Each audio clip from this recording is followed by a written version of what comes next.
Welcome to Squawk 7000's weekly roundup of aviation news from Ireland, brought to you in partnership with flyinginireland.com and pilot.ie for the week starting September 18th. Remember to subscribe and to keep us your top choice for Ireland's aviation news, delivering news to your device every Monday morning. And don't forget, you can also ask your smart speaker, Alexa or Google, to play Squawk 7000. I'm Michael Cummin. The headlines this week: multiple aviation events, including the breakfast fly-in at Birr, face postponement due to unfavourable weather conditions. The Irish Aviation Authority criticises a drone operator in Clonmel for breaching privacy and posing flight safety risks after a road collision, underscoring violations of drone regulations. Michael O'Leary, Ryanair's CEO, criticises night flight planning restrictions at Dublin Airport and proposes the Dublin Airport Authority's acquisition of adjacent land for expansion, emphasising the need for competitive pricing. The Ulster Aviation Society receives a prize Hawk aircraft as a gift from the Red Arrows, enhancing their collection and furthering their commitment to aviation history. And Aer Lingus partners with NoBox Recruitment to initiate a recruitment drive, aimed to hire over 200 cabin crew members, aligning with the airline's workforce diversification strategy.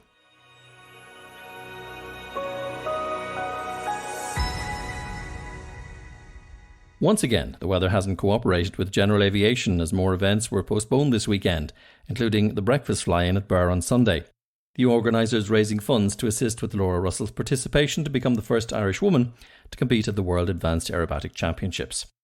They'll take place in Nevada from October 24th to November 4th, and as soon as a new date for the fly-in is announced, we'll share it here on Squawk 7000 and on flyinginireland.com. Bristow Ireland Limited is set to take over the Irish Coast Guard search and rescue contract from CHC Ireland starting in phases from October 24th.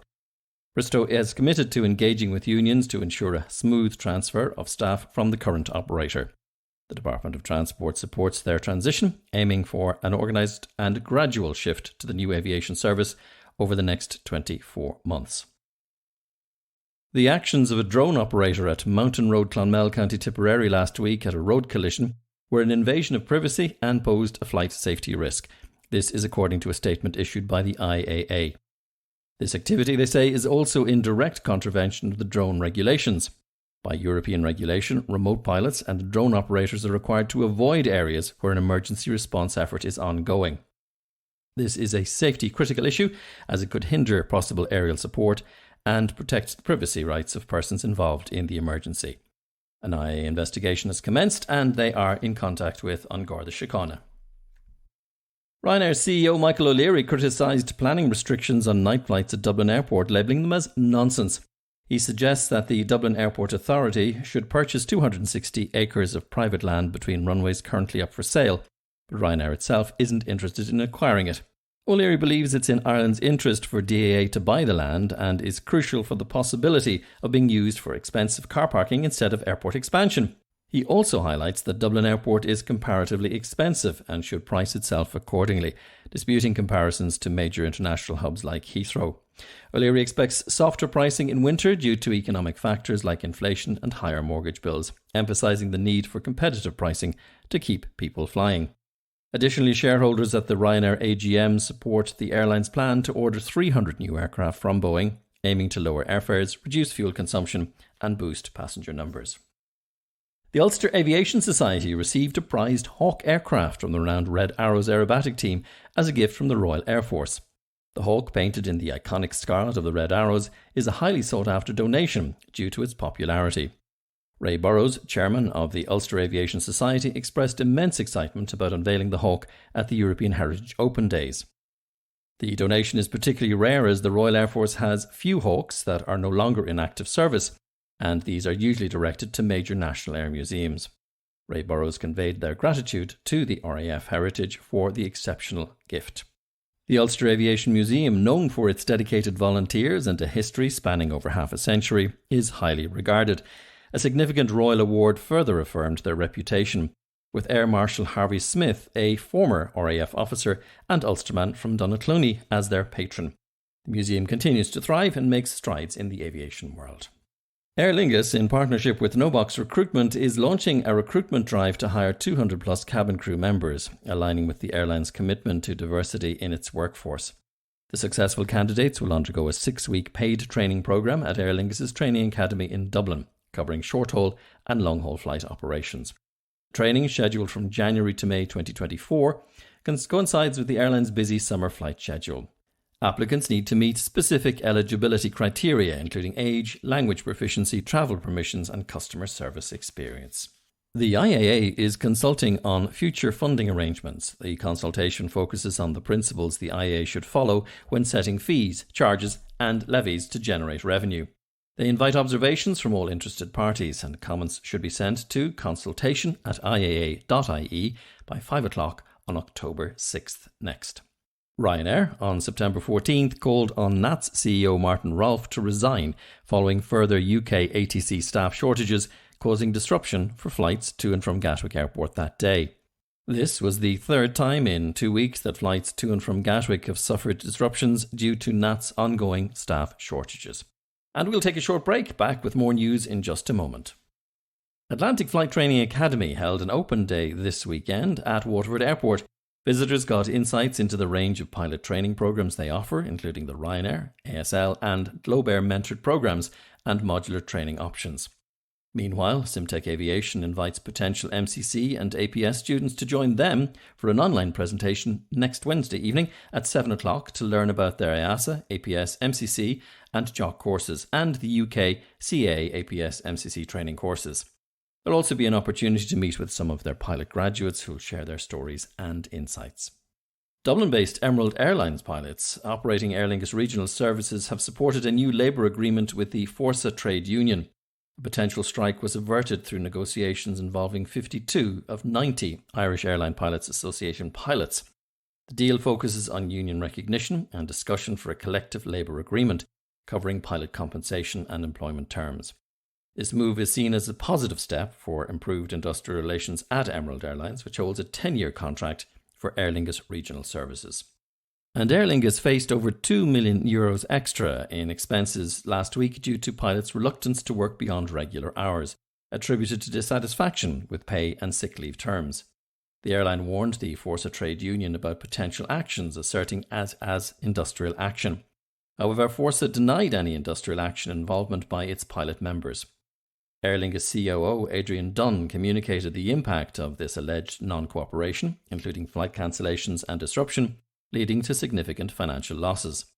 The disruption has caused distress to passengers and additional strain on the airline's team, according to Aer Lingus. The airline clarified its usual procedures for dealing with occasional flight delays, and pilots refused to operate outside standard working conditions, highlighting a departure from typical levels of cooperation since September 8th. Forsa maintained that no sanctioned industrial action had taken place. In June, Belfast International Airport saw a surge of 112,000 additional passengers with the return of Ryanair, which has resumed operations in March after a 17-month break. By June, Ryanair had 16 routes in operation. The UK Civil Aviation Authority, the CAA, data indicates a notable impact on passenger numbers at the airport, which saw a 24% increase year-on-year to 591,027 passengers. This increase marked the airport's highest count since June of 2019.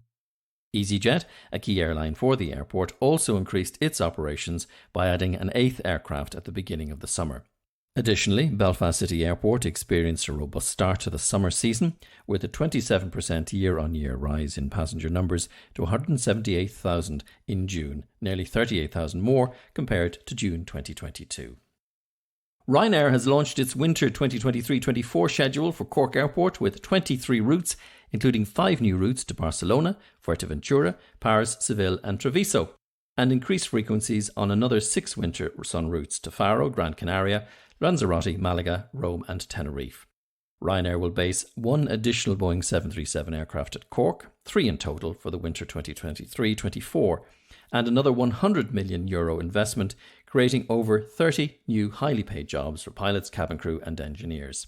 And if you're a general aviation pilot in Ireland, you may be interested in an article on flyinginireland.com's website, looking for your comments and opinions. The article by Kevin Swords discusses changes in pilot licensing requirements by the European Union Aviation Safety Agency EASA, effective June 20th, 2022. Pilots residing in the EU must now hold an EASA Part FCL licence to fly any aircraft except those specified in Annex 1 of the EU Basic Regulations. The article presents arguments questioning the need for additional EASA licensing for third country pilots residing in the EU and flying third country registered aircraft within EU airspace. And you can read the article and comment on it in full on flyinginireland.com. SMBC Aviation Capital and Boeing have announced an order for an additional 25 Boeing 737 MAX aircraft. The order takes the international aircraft leasing company's firm orders for the aircraft to 81, with the additional 25 aircraft valued at over $3.7 billion at current list prices. The other aircraft ordered are scheduled for delivery in 2028 and 2029. And during this month of September, Aer Lingus is adding leased Airbus A330-300 aircraft from Privilege style, mainly operating on services to and from Spain. The planned lease A330 operations are as follows: Dublin-Barcelona on the EI 562-631 daily, and Dublin-Lanzarote on the 778, 779 and 1779 daily. The airline temporarily leased Airbus A330-200 aircraft from Wamos Air, which operate the Dublin-Washington Dulles route between the 14th of August and the 3rd of September. Ireland West Airport announced its membership of the Global Hidden Disability Sunflower Network recently. Passengers with non-visible disabilities who opt to display the sunflower symbol can obtain a complimentary sunflower lanyard at the customer assistance desk within the airport terminal. Ireland West Airport is the first Irish airport to join the network. The Sunflower Initiative, initially introduced at London's Gatwick Airport in 2016, has gained recognition in over 220 international airports worldwide. It offers passengers a subtle way to indicate that they may require assistance, understanding, or extra time during their airport journey, whether at check-in, security screening, or boarding the aircraft. All airport staff have been trained to identify the sunflower symbol and offer support and aid to individuals wearing it. And with so many events subject to weather cancellations, we would once again like to mention an event planned for next weekend and hope the weather holds for the Irish Hot Air Ballooning Championships, which will occur over Tullamore in County Offaly from the 23rd to the 29th of September. All launch sites will be confirmed nearer to the event, but flights will take place over the town of Tullamore throughout the week, weather permitting. Remember, if you have aviation news you'd like to share, include us in your news emails and send your stories to news@squawk7000.ie.